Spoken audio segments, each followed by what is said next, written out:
नमस्कार विद्यार्थी मित्रांनो. मी हेमंत दामोदर जुमरे, विषय भौतिकशास्त्र, लोकमान्य टिळक महाविद्यालय, वणी व शिक्षण प्रसारक मंडळ विद्यालय व कनिष्ठ महाविद्यालय वणी यांच्याद्वारे आयोजित केलेल्या ऑनलाईन तासिकेचा हा माझा 8वा पिरियड आहे. पहिल्या 7 पिरियडमध्ये आपण पहिलं युनिट बघितलं. आजपासून आपण सेकंड युनिटला सुरुवात करतो. आता यामध्ये आपण काय पाहणार आहोत पाहूया.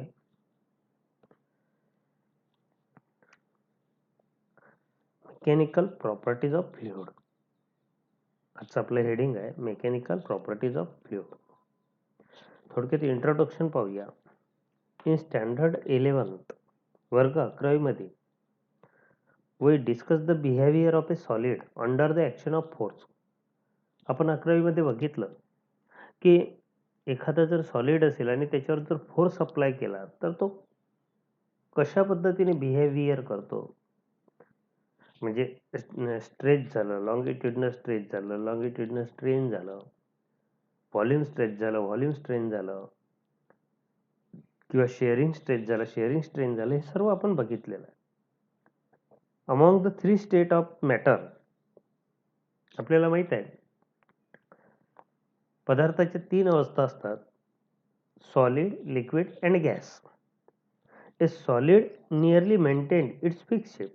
जवळपास सॉलिड जो आहे तो स्वतःचा आकार जो आहे तो बदलत नाही आणि आहे तसा राहतो. And volume even if the large force is applied to it. सॉलिडचं वैशिष्ट्य आहे की तो स्वतःचा आकार पण बदलत नाही आणि आकारमान पण बदलत नाही. त्याच्यावर फोर्स जरी अप्लाय केला तरी तो शक्य होतपर्यंत स्वतःचा आकार बदलत नाही, म्हणून आपण त्याला सॉलिड म्हणतो. Liquid and gases do not have their own shape. परंतु आपण जर लिक्विडचा आणि गॅसेसचा जर विचार केला तर त्यांना मात्र स्वतःचा आकार नसतो. Do not have their own shape. They take the shape of containing vessel. ज्या व्हेसलमध्ये आपण त्यांना ठेवलेला आहे त्या व्हेसलचा आकार ते घेतात. Due to this liquid and gases flow under the action of external force. आणि ज्यामुळे काय होते, लिक्विड आणि गॅसेस जे आहेत ते एक्सटर्नल फोर्सच्या ऍक्शनमध्ये फ्लो होतात, म्हणजे वेगळ्या पद्धतीने बिहेवियर करतात असं आपल्याला म्हणता येईल. मग आपलं जे हेडिंग आहे mechanical properties of fluid. Fluid म्हणजे नेमकं काय ते डेफिनेशन दिलेली आहे बघा.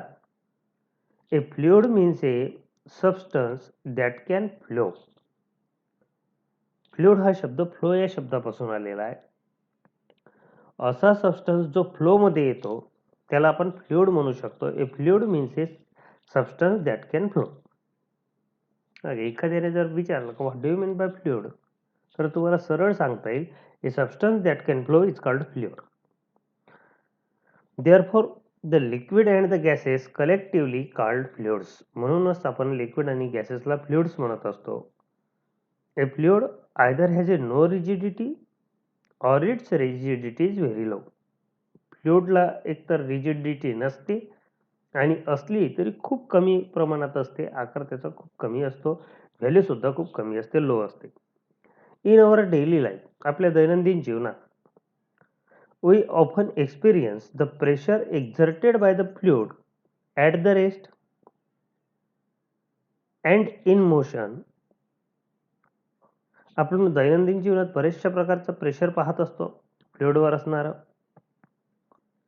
व्हिस्कॉसिटी, surface tension play an important role in nature. जसं आपल्याला टर्म 11वी मध्ये झालेले आहेत की व्हिस्कॉसिटी आहे असेल, सरफेस टेन्शन असेल, त्यांचं लिक्विडच्या बाबतीत खूप सारं महत्त्व असतं. We try to understand such properties in this chapter. आपल्याला या युनिटमध्ये त्या सर्व प्रॉपर्टी पुन्हा एकदा पूर्णपणे बघायच्या आहेत. जाऊया, सुरुवात करूया. फ्लुइड म्हणजे काय आत्ताच सांगितलं. A substance that can flow is called fluid. Any substance that can flow is called fluid. A fluid is a substance that forms continuously under the action of external force. म्हणजे असा substance जो external फोर्सच्या अगेन्स्टमध्ये आपल्याला स्वतःचं रूप बदलवताना दिसेल, त्याला आपण फ्लुइड म्हणू शकतो. Fluid is a phase of matter that include the liquid gases and plasmas. या ठिकाणी आणखी एक शब्द ऍड केलेला आहे, प्लाझ्मा. लिक्विड असेल, गॅस असेल किंवा प्लाझ्मा असेल, फोर्स अप्लाय केल्यानंतर स्वतःचा शेप जो बदलवतो त्याला आपण फ्लुइड म्हणतो. We shall discuss the mechanical properties of only liquid and gases in this chapter. या युनिटमध्ये मात्र आपण फक्त लिक्विड आणि गॅसेसच्याच प्रॉपर्टीज पाहणार आहोत. The shear modulus of a fluid is 0. In simpler word, fluid are the substance which cannot resist any shear force applied to them. म्हणजे fluid जो असतो तो शेअरिंग फोर्सला अप्लाय केल्यानंतर त्याला रेजिस्ट करत नाही. आता शेअरिंग फोर्स म्हणजे काय? दोन्ही बाजूने ओढणे. जसं एखादा सॉलिडचा जर तुकडा असेल, त्याला दोन्ही बाजूने ओढला तर काही ना काहीतरी फोर्स लागेल. लिक्विडच्या बाबतीत किंवा गॅसेसच्या बाबतीत तो फोर्स असणारच नाही. Air, water, floor dust, toothpaste etcetera are the common example of fluid. जसं हवा, हवेला तुम्ही ओढण्याचा प्रयत्न केला तर कोणताच रेजिस्टन्स दिसणार नाही. पाण्याला ओढण्याचा प्रयत्न केला, पाण्यामध्ये रेजिस्टन्स दिसणार नाही. असे जे काही पदार्थ आहे त्यांच्यामध्ये तुम्हाला या प्रॉपर्टीज पाहायला मिळेल. मॉल्टन लावा इज ऑल्सो कॉल्ड फ्लुइड. मॉल्टन लावा म्हणजे वितळलेला जो लाव्हा रस असतो त्याला सुद्धा फ्लुइडच म्हटले जाते. अशा काही फ्लुइडची वैशिष्ट्य दाखवलेली आहे. त्याच्यानंतर पुढे बघा, a fluid flows under the action of force or a pressure gradient. कोणताही फ्लुइड असेल तर तो फोर्स किंवा प्रेशरच्या ग्रेडियंटमध्ये ऍक्शन करताना आपल्याला दिसते. Behaviour of A fluid in the motion normally complicated. Motion मध्ये असेल तर सांगणं कठीण जाते की नेमकं काय होईल. We can understand fluid by making some simple assumption. We introduce the concept of an ideal fluid to understand its behaviour. फ्लुइडला समजून घेण्यासाठी आपण काही कन्सेप्ट घेऊया. आयडियल फ्लुइड कसं असायला पाहिजे त्याच्याविषयी माहिती पाहूया.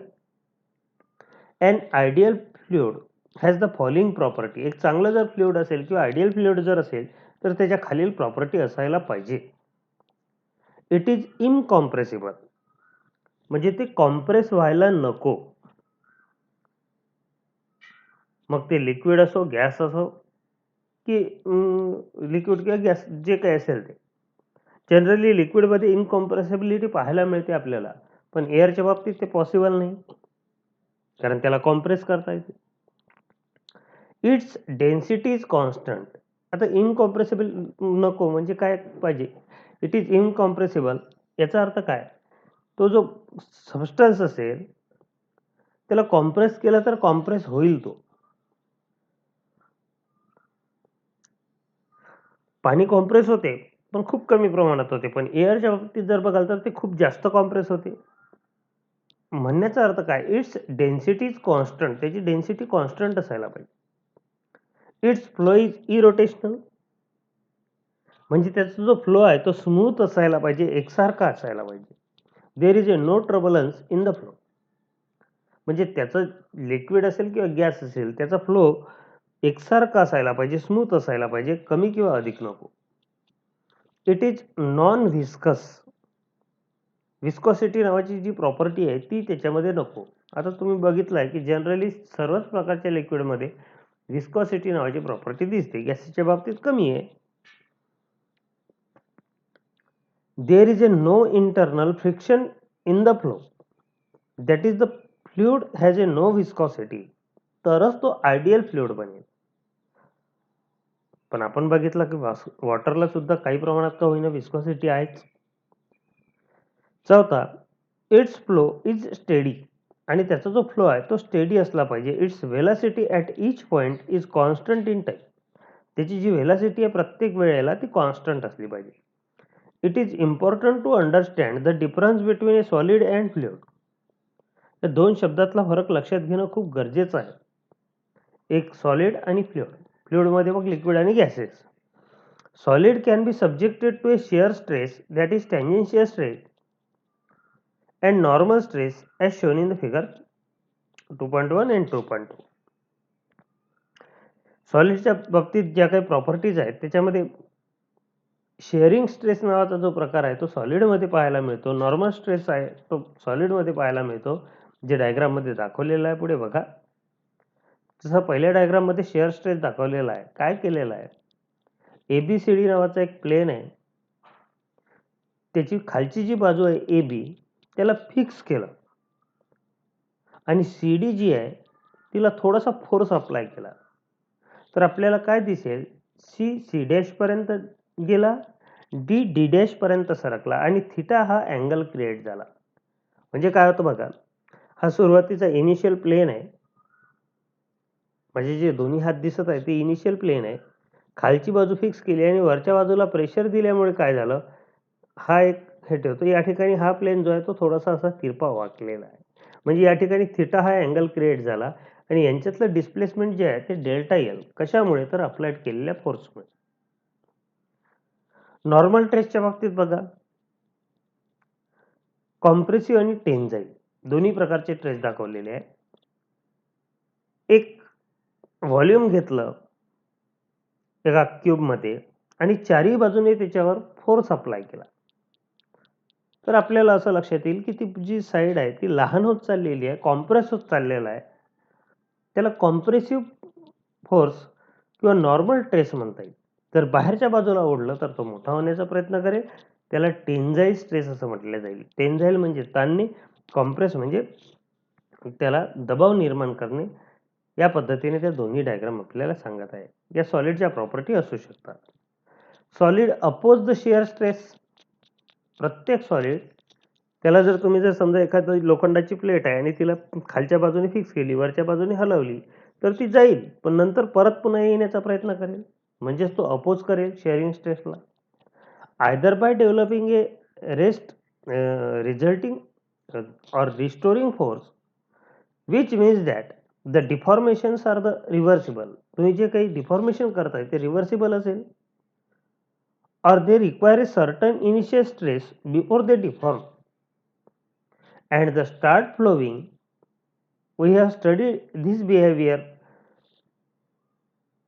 of solids in 11th standard. हे सर्व आपण 11वी मध्ये शिकलेलो आहे. इलॅस्टिक बिहेवियर, इलॅस्टिसिटी मध्ये. इन आयडियल फ्लुइड्स, पण फ्लुइडच्या बाबतीत जर विचार केला, on the other hand can only subjected to the normal and compressive stress. तो पहिला जो आहे शेअर स्ट्रेस त्याच्यामध्ये जाणार नाही.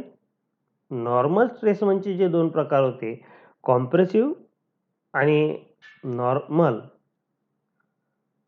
म्हणजे कॉम्प्रेसिव्ह आणि ज्याला आपण काय म्हटलं होतं एकदा पाहूया, टेन्जाईल. हे दोन्ही प्रकार त्या ठिकाणी दिसेल. ज्याला आपण प्रेशर म्हणतो ते मात्र आपल्याला लिक्विड आणि गॅसेसमध्ये पाहायला मिळेल. Most fluid offer a very weak resistance. बऱ्याचशा फ्लुइडचं रेजिस्टन्स जे असते ते खूप कमी असते to deformation. Real fluids display viscosity and so are capable of being subjected to low level shear stress. प्रत्येक फ्लुइडमध्ये आपल्याला विस्कॉसिटी पाहायला मिळते आणि त्याच्यामुळे शेअरिंग स्ट्रेसला जवळपास खूप कमी प्रमाणात साथ देते, नाहीच्या बरोबर. या ठिकाणी बघा, म्हणजे लक्षात येईल, force acting on a small surface DA with A fluid at the rest. एक फ्लुइड आहे जो रेस्टला आहे आणि त्याच्यावर फोर्सेस जर ऍक्ट केले स्मॉल सरफेस DA ला, तर काय होते ते आपल्याला या डायग्राम मध्ये दिसेल. The figure shows A small surface area DA at the rest within A fluid. एक छोटासा सरफेस घेतला आपण लिक्विडचा किंवा फ्लुइडचा आणि त्याच्यावर आपण फोर्स अप्लाय केला फोर्स अप्लाय केला DF. म्हणजे तो जो लिक्विडचा किंवा फ्लुइडचा सरफेस आहे तो DA आणि अप्लाइड केलेला force DF. The surface does not accelerate. Surface जो आहे तो ॲक्सेलरेट होणार नाही. So the surrounding fluid exert the equal normal forces dF on the both side of it. म्हणजे जसा तुम्ही एका बाजूने फोर्स टाकला तो ॲक्सेलरेट न झाल्यामुळे दुसऱ्या बाजूने सुद्धा तितकाच फोर्स डेव्हलप करेल. हे डायग्राममध्ये आपल्याला दिसत आहे. आता याच्या प्रॉपर्टीज पहा. प्रॉपर्टीज ऑफ फ्लुइड आपण बघितले आहे. आयडियल फ्लुइडच्या आपण प्रॉपर्टी पाहिल्या होत्या की आयडियल फ्लुइड कसा असायला पाहिजे. पण जनरल जर फ्लुइड असेल तर तो कसा असेल. याच्यामध्ये they do not oppose the deformation. They get permanently deform. म्हणजे एखादा त्याला जर डिफॉर्म करण्याचा प्रयत्न करत असेल फ्लुइडला म्हणजेच लिक्विडला किंवा गॅसेसला, तर तो परमनंटली डिफॉर्म होऊन जाईल आणि आहे त्या शेपमध्ये राहणार नाही किंवा आहे त्या शेपमध्ये परत येण्याचा प्रयत्न करणार नाही, म्हणजे अपोज करणार नाही डिफॉर्मेशनला. They have ability to flow. Liquid असेल किंवा गॅसेस असेल त्यांची स्वतःची ॲबिलिटी आहे की ते फ्लो होऊ शकतात, वाहू शकतात. जसं हवा एका ठिकाणाहून दुसऱ्या ठिकाणी वाहते, पाणी एका ठिकाणाहून दुसऱ्या ठिकाणी वाहते. पण एखाद्याला म्हटलं की सॉलिड एका ठिकाणाहून दुसऱ्या ठिकाणी वाहते तर ते शक्य होणार नाही. तशाच पद्धतीने या ठिकाणी याची ॲबिलिटी आहे फ्लो होण्याची. They have ability to take the shape of the container. तुम्ही ज्या वस्तूमध्ये त्याला ठेवता त्याचा आकार तो घेईल.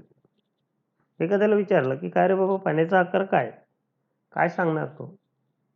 स्क्वेअर आहे, रेक्टँगल आहे, सिलेंड्रिकल आहे, कुठलाच नाही. तुम्ही ज्या वस्तूमध्ये त्याला ठेवाल त्या वस्तूचा तो आकार घेईल. A fluid exhibit these properties because it cannot oppose a shear stress when in state equilibrium. या सर्वच्या सर्व प्रॉपर्टी का दाखवते त्याचं कारण जे आहे ते वरच्या डायग्राम मध्ये दाखवलेलं आहे. तो जो फोर्स अप्लाय करतो त्याला अपोज करत नाही आणि त्या पद्धतीने राहण्याचा प्रयत्न करतो.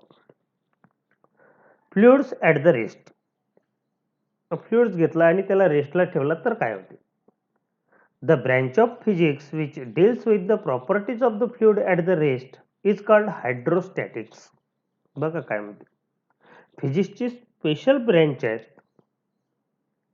जी फक्त आणि फक्त फ्लुइडच्या प्रॉपर्टीजचा अभ्यास केला जाते. जेव्हा फ्लुइड जर एका ठिकाणी ठेवलेला असेल आणि त्याची अभ्यास करणारी फिजिक्सची शाखा जिला हायड्रोस्टॅटिक्स म्हटले जाते ती.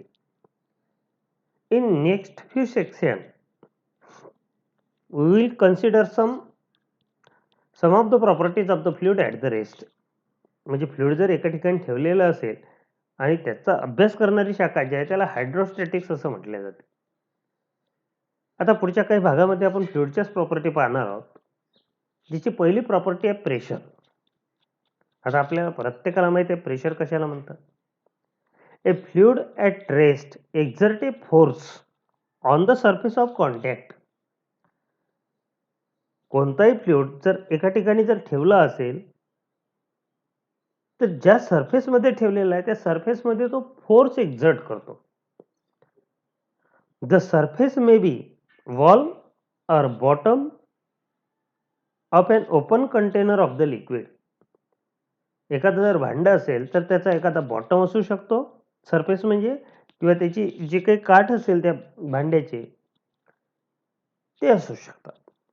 The normal force F exerted by the liquid at the rest per unit surface area A of contact is called pressure. प्रेशरचा फॉर्म्युला आहे फोर्स पर युनिट एरिया. म्हणून pressure P is equal to F by A हा formula तयार होईल. आणि प्रत्येक लिक्विडला pressure असेल त्याच्यासाठी आपल्याला फोर्स आणि एरिया माहित पाहिजे, आपण प्रेशर काढू शकतो. बघा या फिगरमध्ये. This figure shows a fluid exerting a normal force on a vertical force, and figure 2.5 shows fluid exerting a normal force on a horizontal surface. Vertical सरफेसला आणि हॉरिझॉन्टल सरफेसला कशा पद्धतीने फोर्स एक्झर्ट करताय ते आपल्याला दिसत आहे. या दोन डायग्राम मध्ये. डायग्राम जवळपास दोन्ही सारखे आहे, फक्त फोर्स जो आहे एका ठिकाणी हॉरिझॉन्टल आहे तर प्लेन व्हर्टिकल आहे, दुसऱ्या ठिकाणी फोर्स व्हर्टिकल आहे तर प्लेन हॉरिझॉन्टल आहे. म्हणून पहिल्या याच्यात म्हटलेलं आहे fluid exert a force on a vertical surface. जर व्हर्टिकल सरफेस जर असेल तर त्याच्यावर एक्झर्ट होणारा फोर्स दाखवलेला आहे. दुसऱ्या डायग्राम मध्ये फ्लुइड जर हॉरिझॉन्टल असेल तर फोर्स जो आहे तो व्हर्टिकल आहे आणि त्या ठिकाणी F/A या दोघांची व्हॅल्यू काढून आपण प्रेशर काढू शकतो. Thus an object having small weight can exert a high pressure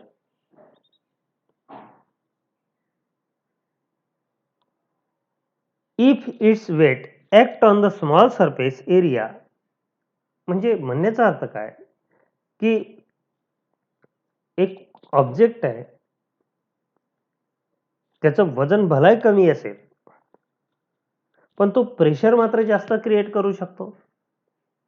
कधी? If it's weight act on a small surface area. त्याचं जर वजन जर छोट्याशा भागावर जर होत असेल तर मात्र तो भरपूर सारं प्रेशर तयार करू शकतो. For example, a force of 10 Newton acting on a 1 centimeter square in a pressure of 10 raised to power 5 newton metre square inverse. काय म्हणत आहे? एक 10 न्यूटनचा प्रेशर, 10 न्यूटनचा फोर्स 1 सेंटीमीटर स्क्वेअरच्या एरियावर आपण टाकला तर त्या ठिकाणी प्रेशर तयार होईल 10 raised to power 5 newton metre square. On the other hand, same force that is 10 Newton acting on the area of 1 meter square exert a pressure of only 10 Newton metre square. म्हणजे तुम्ही surface area किती घेतलेला आहे त्यावरून किती force apply केला आहे त्याला डिपेंड करेल. जितका कमी सरफेस एरिया असेल तितका फोर्स जास्त असेल, जितका सरफेस एरिया मोठा असेल तितकं त्या ठिकाणी प्रेशर जे आहे ते कमी होत जाईल. The SI unit of pressure, pressure कशामध्ये मोजायचं असते तर फोर्सचं युनिट न्यूटन, एरियाचं युनिट मीटर स्क्वेअर, म्हणून त्याचं युनिट बनेल newton per metre square. Also 1 newton per metre square is equal to 1 pascal. Newton per metre स्क्वेअरला पास्कल सुद्धा म्हटले जाते आणि PA या लेटरने दाखवले जाते. The dimension of pressure is L raised to power -1, M raised to power 1, T raised to power -2 आणि त्यांचे डायमेन्शन दिलेले आहे. न्यूटन पर मीटर स्क्वेअर साठी ते L-1, M-1, T-2. Pressure is a scalar quantity, म्हणजे याला मॅग्निट्यूड आहे पण डायरेक्शन नाही. Other common unit measuring the pressure of a gas are bar and Tor.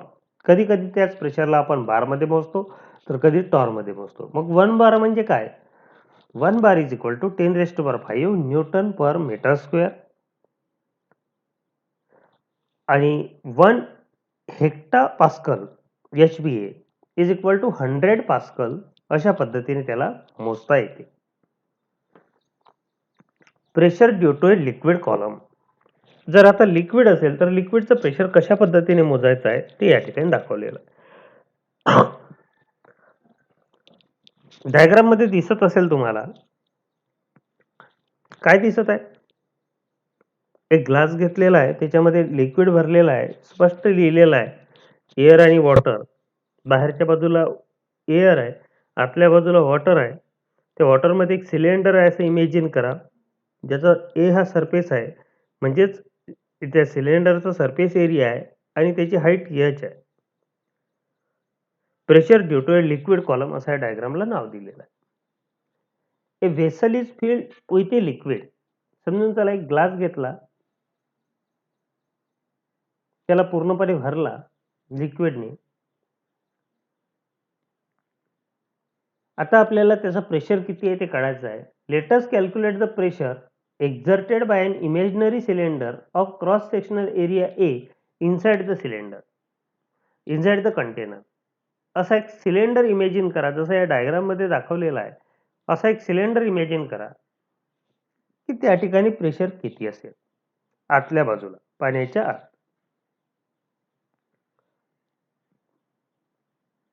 For the density of the fluid be rho. तर कुठलंही liquid म्हटलं की त्याची डेन्सिटी आली. सॉलिड असेल, लिक्विड असेल, गॅस असेल, density is equal to mass per unit volume. मग डेन्सिटी असेलच. त्या लिक्विडची डेन्सिटी रो आहे असं आपण समजूया. And the height of the imaginary cylinder is H. जो तुम्ही इमेजनरी सिलेंडर घेतलेला आहे त्याची हाईट जी आहे ती एच आहे, जशी डायग्राम मध्ये दाखवली आहे, ॲज शोन इन फिगर.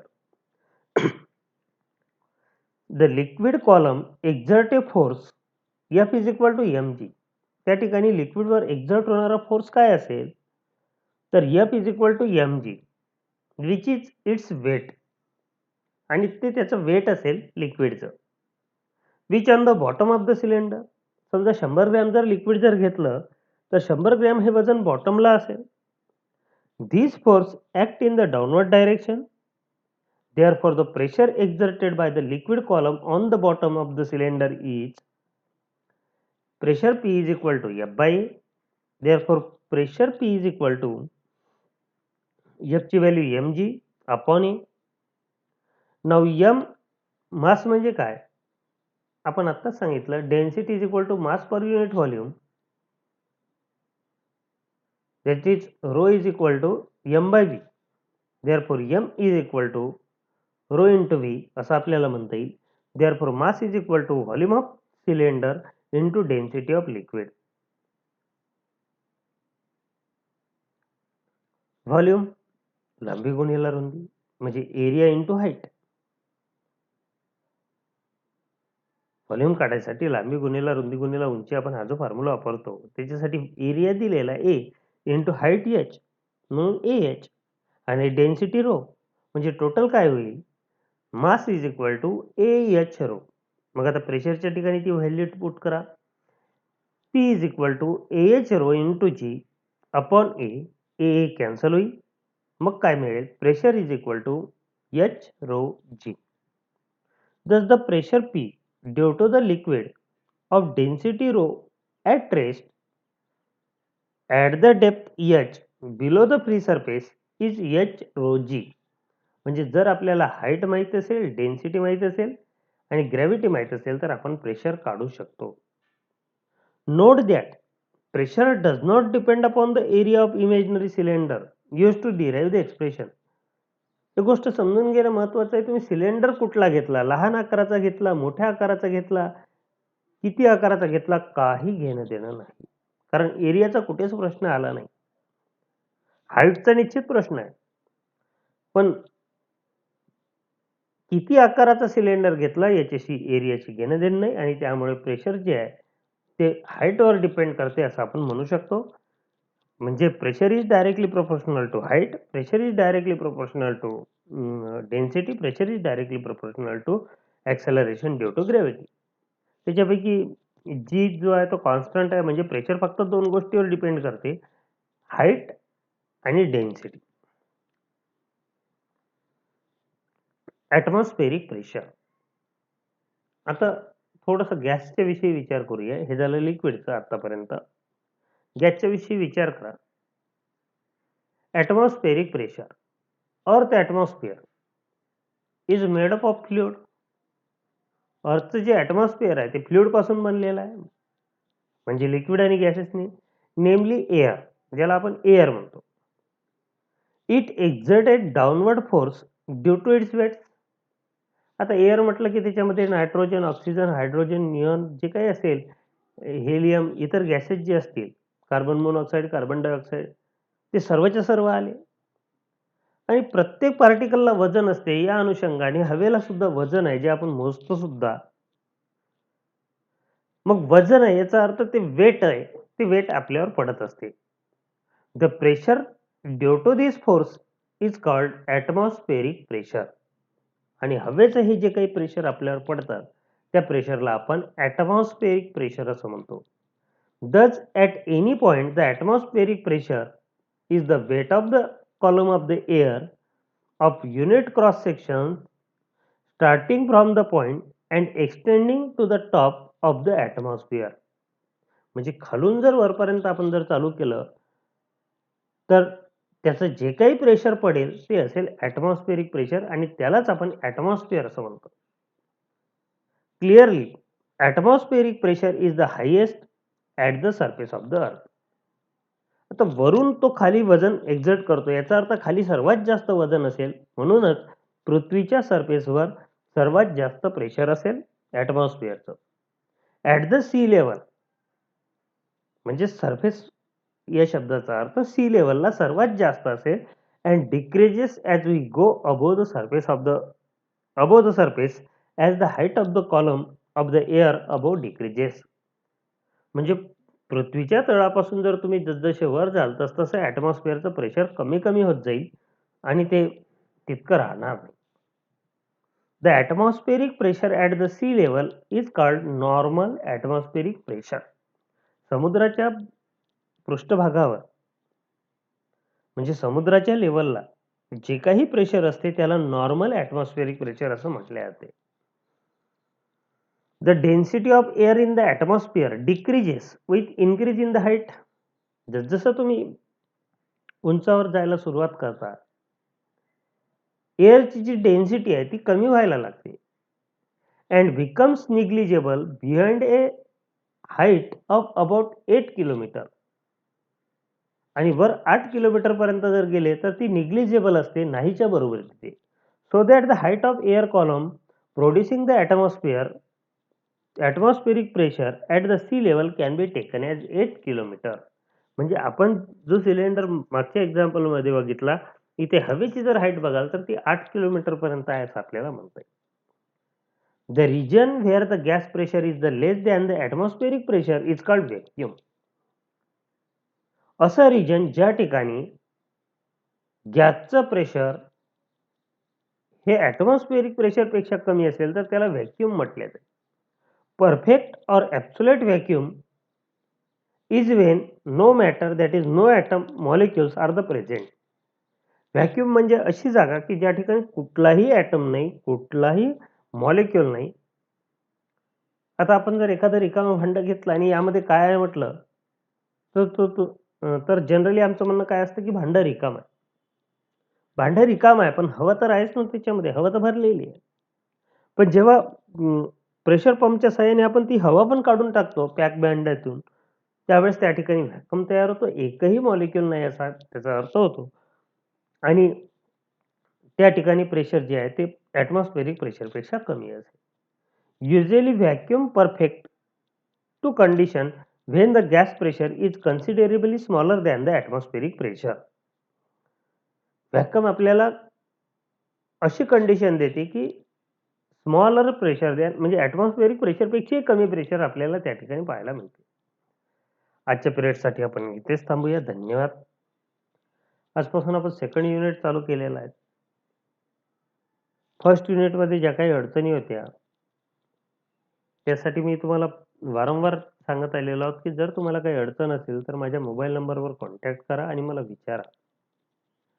अगदी त्याच पद्धतीने आजच्या पिरियडला मी आपणास सांगू इच्छितो की जर याविषयी किंवा यापैकी कुठल्याही टॉपिक विषयी एखादी जर काही अडचण असेल, काही समजलं नसेल तर आपण मला अवश्य कॉन्टॅक्ट करा.